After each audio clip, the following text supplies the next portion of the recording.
Hi everyone, Hamish from PIG. Hope you're having a wonderful day. I just wanted to show you a little project that I'm working on. So I've just moved to this place and it's a bit of a mess at the moment, but I thought of taking you all through the design process just for this little space, so you've got an idea of how permaculture works, and it's a great example to use. So just show you the space.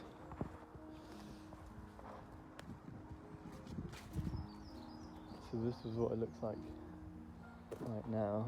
Obviously there's a lot of mess. The cabin was being built, so there's a lot of mess left. But just observing it, you see there's a lot of wood here. As long as it hasn't got the nasty chemicals on, like that decking piece of wood might have.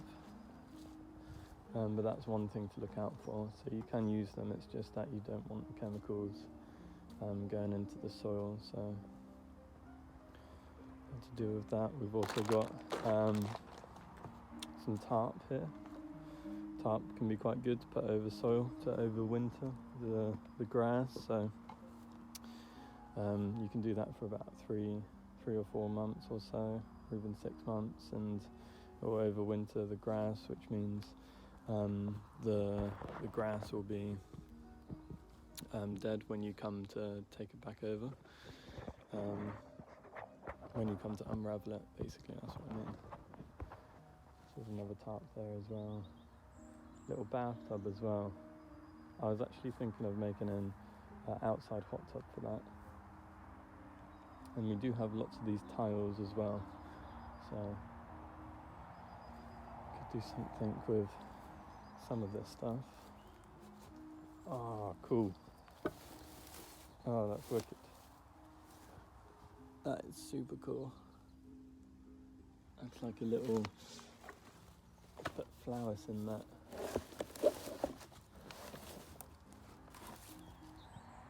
Yeah, I like that.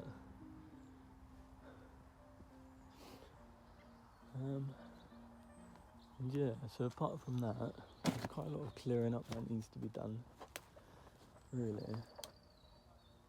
And I would like to use all of this space. I mean, it's such good space, growing space. And you can see the sun at the moment is right behind it. So it is getting to the plot of land. I don't know if you can see the sun there as well. So that's where the bath is. And you've got all that sun coming in. It's winter, bear in mind, so when it's summer, it'll be a lot higher up. We've got it's an apple tree. We've got an apple tree there, and that looks like silver birch,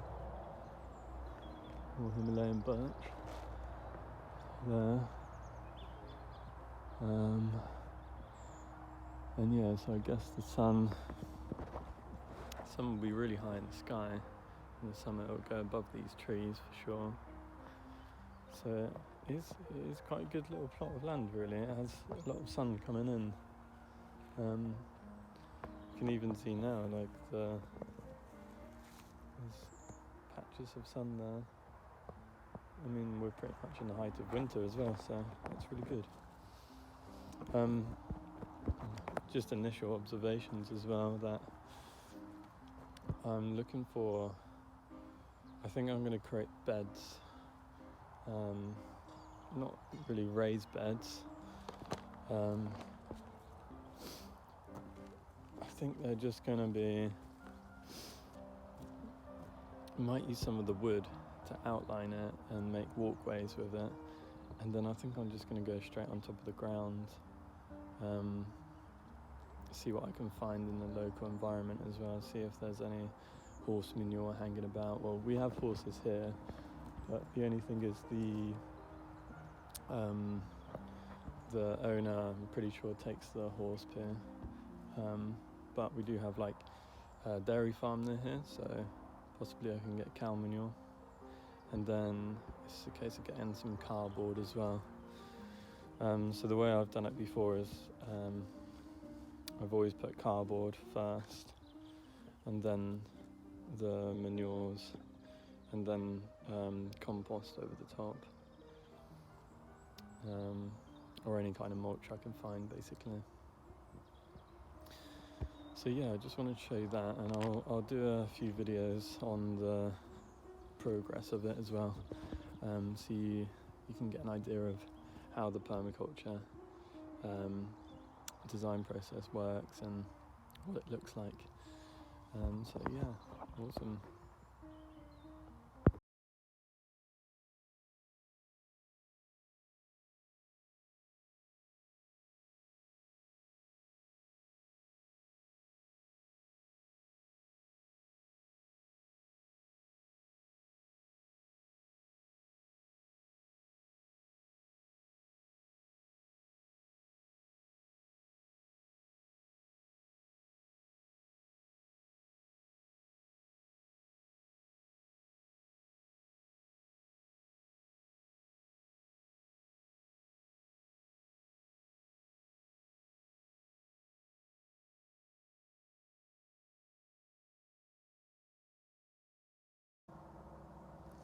So another observation, so I've just basically cleared out a fair amount there, all the wood and stuff.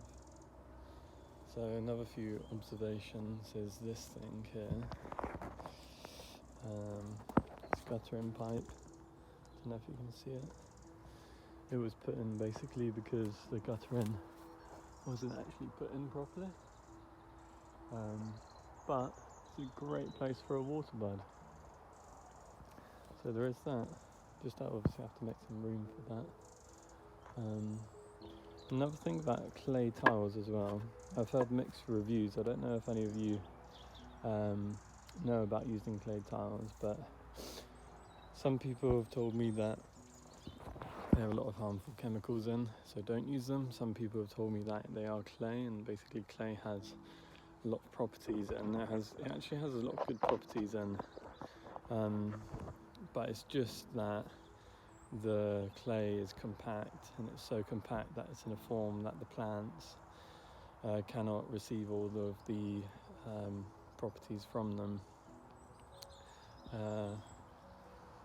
Another few observations are, so we've got the cable, so we've got an electric cable here that goes all up here to a plug over there. We also have the water as well, so that water, that's used for the horses, so I'm probably going to attach it to here or even underneath the cabin. And then I'll be looking at trying to free up the plants that we've got here, cut all the brambles back, obviously take the rest of that wood out. So we have desire lines which we can now see quite clearly. So we have car park over there, so that's on, if I just stand back here. So here's the hut, that's the hut. The car park is over that way. Desire line, we've also got someone's property over there, so desire line, really, we are, so hard to do on the camera.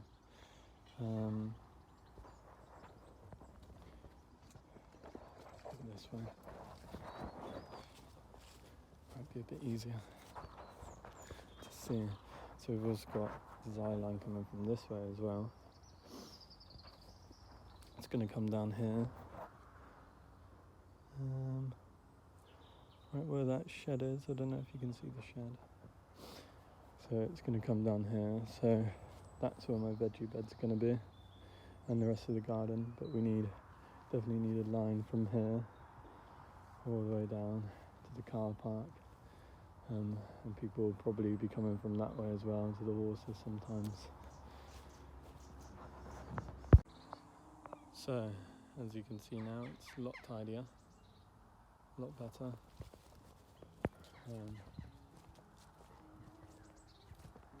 brambles back. We've taken out all the rubbish. Massive stack of rubbish here. And now I'll be putting tarp over it. And this will suppress any weeds and just give me a bit of breathing space really, so I don't have to come here in the spring and do it all again and cut everything back. So I'm just going to put this tarp over, put some tiles on it to keep it down from the wind. It's not going to look the best, but it will do the job. And like I say, it will keep the weeds down, and I'll be able to come when I'm ready to plant, I'll be able to take it up. There'll be no weeds there. There'll be dead grass, which is organic matter, or dead stinging nettles, and that will actually be beneficial for the soil. So yeah, and there we have it. So the land is filled with the tarp now. It's covered with the tarp. Gives me breathing space. Breathing space. Gives me breathing space to plant up what I need to plant up, and I'll do the soil test and the designs and stuff like this. And like I said about if I didn't cover it up this spring, I would have to more than likely cut down a lot of brambles and stinging nettles and stuff like this. But now I've got the space now. It's ready to have structure and stuff like this put on it if I want it. Ideally we would put like some organic matter down and then tarp it over, but this is just as good for now. And yeah, so I think my next thing to do here is to get a soil test done and double check where the sun's going, so I know where the shady parts are, so I know where the soil is, or how the soil is and the consistency of the soil.